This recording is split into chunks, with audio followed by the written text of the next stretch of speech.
सभी को राधे राधे। स्वागत है आपका विमला भट्ट आंगनबाड़ी ब्लॉग में। दोपहर के 1 बज चुके हैं और मैं कर रही हूँ अपने ब्लॉग की स्टार्टिंग 1 बजे से। तो आज मैं आप लोगों को एक विशेष जानकारी देना चाहती हूँ उन नई आंगनबाड़ी कार्यकर्ती और सहायिकाओं के लिए।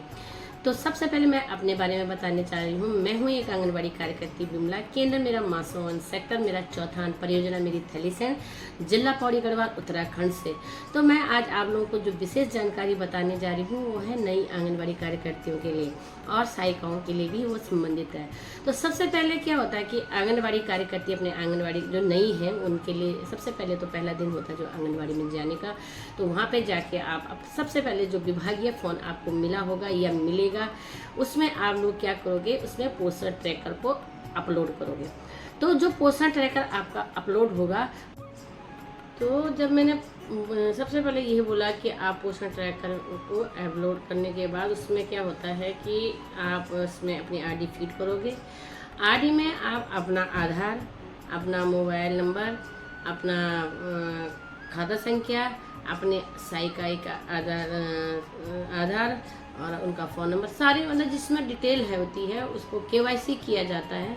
तो आप उस फ़ोन में कर सकते हो। उसके बाद अब आता है बच्चे का पंजीकरण। सबसे पहले आप बच्चे का पंजीकरण करना अनिवार्य है तभी बच्चे को आगे का लाभ मिलेगा। अगर आप पंजीकरण नहीं करोगे तो आपको लाभ बिल्कुल नहीं मिलेगा। ना आप उसको, आपने लाभार्थी को यह समझाना है कि जो आपके पास आधार है वह लिंक है, मोबाइल से लिंक है, तो आप लोगों को सबसे पहले आधार लिंक करवाना होगा। आधार लिंक करने के बाद क्या होता है, सबसे पहले आप बच्चे का नाम लिखोगे, उसमें आएगा आपका पंजीकरण। उसमें तीन कॉलम आते हैं, 3 डब्बे आते हैं, डब्बे 2, 3, 4, यानी 0 से पहले आता है गर्भवती, फिर 0 से 6 माह, फिर आपका आता है 7 माह से 3 वर्ष के बच्चे, और उसके बाद आता है आपका 3 से 6 वर्ष के बच्चे, 4 डब्बे। इस हिसाब से आपका पोषण ट्रैकर खुलेगा। तो उसमें आपको सबसे पहले क्या करना है, बच्चे का पंजीकरण करना है। बच्चे का पंजीकरण करने के लिए आपको आधार कार्ड लिंक होना बहुत ज़रूरी है। 2 चीज़ बता दी। फिर उसके बाद आता है, क्योंकि मैं मोटा मोटा ही बता पाऊँगी, आपको डिटेल में तो बहुत सारी बातें याद आती रहती हैं, मैं धीरे धीरे और भी वीडियो में आपको बताऊँगी। उसके बाद आपका बच्चे का नाम खुलेगा, उसमें पंजीकरण करना है आपको।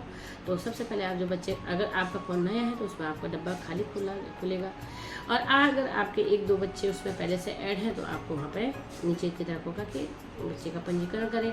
तो आपने बच्चे का पंजीकरण के बाद सबसे पहले बच्चे का नाम, जन्म तिथि, माता का नाम, आधार, फ़ोन नंबर, उसमें कौन सी कैटेगरी में है, कौन सा मतलब उसमें पूरा आपको अपने आप हिंदी में पहले आप उसको हिंदी में भी कर दीजिएगा, क्योंकि हिंदी में हम इंग्लिश तो हम बहुत कम लोगों को आती है, तो हिंदी में आप उसको कर लीजिएगा। और हिंदी के बाद आपको ऑप्शन अपने आप मिलेंगे और आप उसको खोल सकते हो या भर सकते हो। तो आपने जैसे उसको भर लिया, भरने के बाद क्या होता है कि आपका एक बच्चे का पंजीकरण हो गया है। तो पंजीकरण में आप लोगों को बच्चे को उसमें लाभ होता है। मैं सिर्फ फिलहाल एक बच्चे को बोलती हूँ। वैसे ही हमने गर्भवती का करना, वैसे हमने दादे का गर्भवती में है उसका LMP और EDD डालनी है, क्योंकि हम तभी उसका बच्चे का पता लगेगा कि इसको कब बच्चे का संबाधित होती है। उसमें आता है टीकाकरण का आएगा। टीकाकरण का अलग ऑप्शन होता है, वजन का अलग ऑप्शन होता है। आपको जब एक बार उस चीज़ आ जाएगी, अगर जिसको नहीं आता हो तो मेरे को बताना, मैं एक एक करके चीज़ें बताऊंगी। मतलब सारी खिचड़ी नहीं पका के पहले एक ही चीज़ के बारे में बताऊंगी। फिलहाल आज तो मैं सबके बारे में ही बता रही हूँ, मेन चीज़ें। तो उसमें आपका बच्चे का पंजीकरण हो जाएगा। उसके बाद आप उसको आधार से, मोबाइल से, उसके बाद जब आप सबसे पहले लाभार्थी को सिखाए कि जिसमें माँ का आधार लिंक हो और उसमें OTP आती है। अगर आपने उस मोबाइल नंबर पर तो आप उसको दबाओगे तो दूसरी तरफ आपका 4 डब्बे वाला अंक, यानी 4 अंकों वाला OTP आएगा। आप उस OTP को भरिएगा। तो आप OTP भरने के बाद बच्चे का पंजीकरण हो चुका है। उसके बाद आता है KYC। तो उस बच्चे का KYC भी उसी में जाके आपको KYC का ऑप्शन आएगा और आप KYC करोगे। तो आप KYC, अगर आप एक बार फ़ोन को खोलोगे, आजकल के तो सारे लोग एडवांस हैं, हर चीज़ का जानकारी है, तो आप उसको खोलने के बाद आपका क्या होगा, उसमें KYC हो जाएगा। और पहले तो था फ़ोटो कैप्चरिंग का, तो फ़ोटो कैप्चरिंग अब इस बार तो मना कर रखा है, मतलब पिछले महीने से मना कर रखा है, और उसके वजह से फ़ोटो कैप्चरिंग का नहीं हुआ है। नहीं तो फ़ोटो कैप्चरिंग भी अनिवार्य थी। और क्योंकि अब शायद मीनू नया बदलने वाला है, नया बनने वाला है, जो भी होगा वो आप लोगों के सामने आ जाएगा। तो जो नई आंगनवाड़ी कार्यकर्तियाँ हैं उनके लिए यह बहुत ज़रूरी है और उसमें अटेंडेंस का भी है। सबसे पहले आप उसको खोलोगे, उसमें आपका उपस्थिति का आएगा। आपने आंगनवाड़ी केंद्र खोला है, उसमें सेलेक्ट का ऑप्शन आएगा। आप आंगनवाड़ी में हो, आप बाहर हो, आप लीव पर हो यानी छुट्टी पर हो, जो भी उसमें ऑप्शन आएगा आपने उस ऑप्शन को दबाना, या आप केंद्र में हो तो आप उसको दबाइएगा कि हाँ मैं अपने आंगनबाड़ी केंद्र में उपस्थित हूँ। उसके बाद बच्चों का ऑप्शन आता है, फिर उसमें एक तरफ नाश्ते का आता है और एक तरफ पहले उपस्थिति फिर नाश्ते का आता है, फिर उसके बाद आता है दोपहर का कुड फूड का। तो आप लोग उसको भी बताएं। फिर गतिविधियाँ आती हैं और आप गतिविधियों को भी सिलेक्ट करके नीचे आता है ऑप्शन, उसको ज़रूर भरिएगा। उसमें 4-5 गतिविधियाँ आती हैं और उसको भी आप ज़रूर भरिएगा, क्योंकि आप उसको जब भरोगे तो उसके बाद आपका पूरा फॉर्म सबमिट होता है। अगर आप उसको अधूरा भरोगे, अगर आपने सिर्फ कुड फूड का ही भरा है या आपको खुद सिर्फ बच्चों का उपस्थिति का भरा है तो आपका यह पूर्ण नहीं माना जाएगा। इसलिए आप उसको पूर्ण भरिएगा और उसमें पूरी डिटेल आपको मिल जाएगी।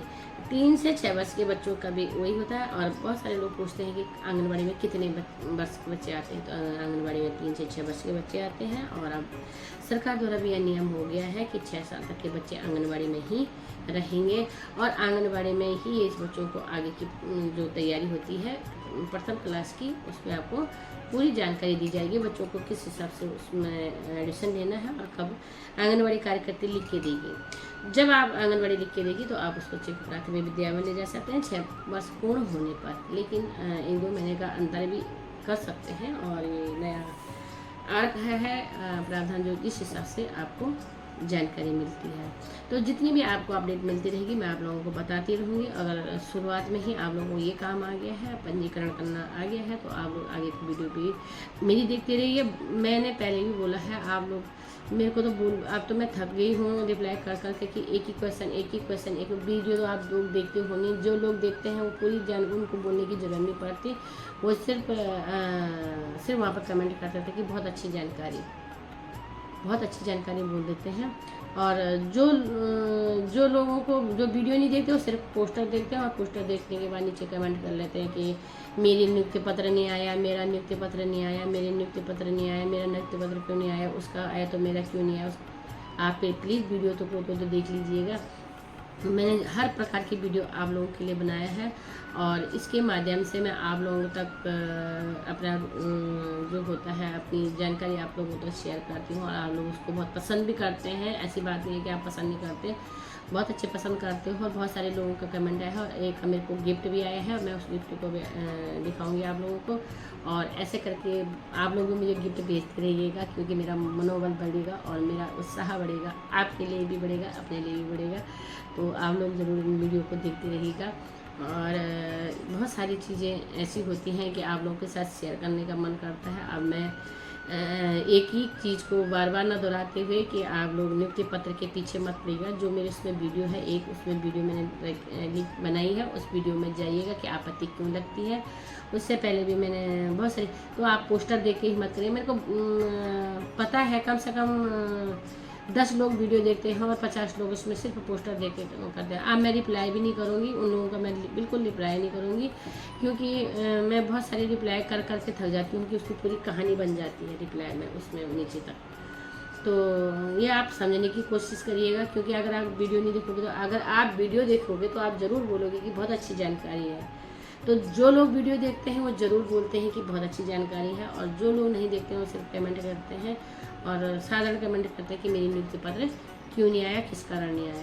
तो आप प्लीज़ वीडियो भी देखिएगा, क्योंकि वीडियो के आपके लिए बहुत सारी जानकारी होती है। मैं उसमें अपनी कहानी तो लगाऊंगी, लेकिन मैं ऐसा नहीं दिखाऊंगी कि बहुत सारी जगह ऐसी होती हैं कि हमको देखने का मन करता है। और मैं आप मेरे को पता है आप लोग मेरे कीर्तन वाली वीडियो नहीं देखते हो, आप मेरे घर वाली वीडियो नहीं देखते हो, आप सिर्फ अपने ही मतलब की वीडियो देखते हो। तो प्लीज़ मैं हाथ जोड़ के निवेदन है आप लोगों से, ज़रूर करके ऐसी वीडियो को भी देखा करिए कि जो हमारे कल्चर से मिलती जुलती है, हमारे परिवारों से मिलती जुलती है, हमारे खान पान से मिलती जुलती है। क्योंकि ये हम उत्तराखंड वासी हैं, गढ़वाल के लोग हैं, पहाड़ी लोग हैं, कुमाऊं गढ़वाल के हैं।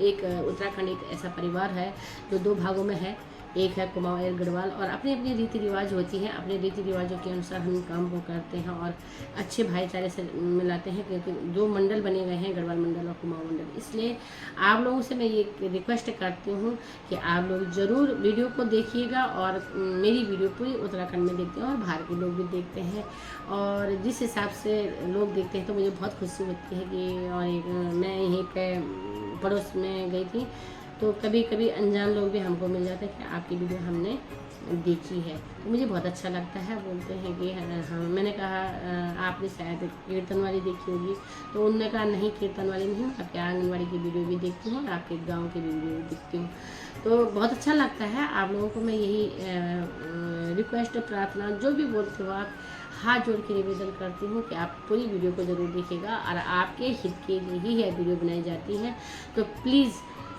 गिफ्ट देना मत भूलिएगा। जो लोग ने एक दो ऐसे होता है कि बहुत सारे लोगों को उनने मेरे को बोला कि आपकी वीडियो मुझे बहुत अच्छी लगती है, मेरी लिफ्ट हो गई, तो मैंने उनको बोला कि मेरे को मिठाई भी दे देना, फिर मिठाई के नाम पे गोल हो जाते हैं लोग, तो कोई बात नहीं, मुझे नहीं चाहिए आपकी मिठाई। भगवान आपको कामयाबी दे, बहुत खुशी दे, बहुत अच्छे दिए। मैं तो मजाक करती हूँ, मेरी मजाक की आदत है, आपने मुझे सामने नहीं देखा, सामने मेरी एक मजाक की आदत होती है, और जो मेरे को गिफ्ट देने वाले होंगे, जो मेरे को समझने होंगे, मैं उसके लिए ना भी नहीं बोलूँगी, क्योंकि स्वीकार करना हमारा काम है, देना आप लोगों का काम है।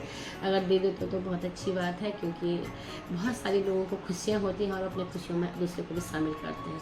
तो प्लीज़ आप, अगर आपको मेरी वीडियो अच्छी लगती हो तो प्लीज़ लाइक कमेंट शेयर जरूर करिएगा, और मिलती हूँ मैं आपको नेक्स्ट वीडियो में। तब तक के लिए बाय बाय, जय श्री कृष्णा, राधे राधे, जय हो।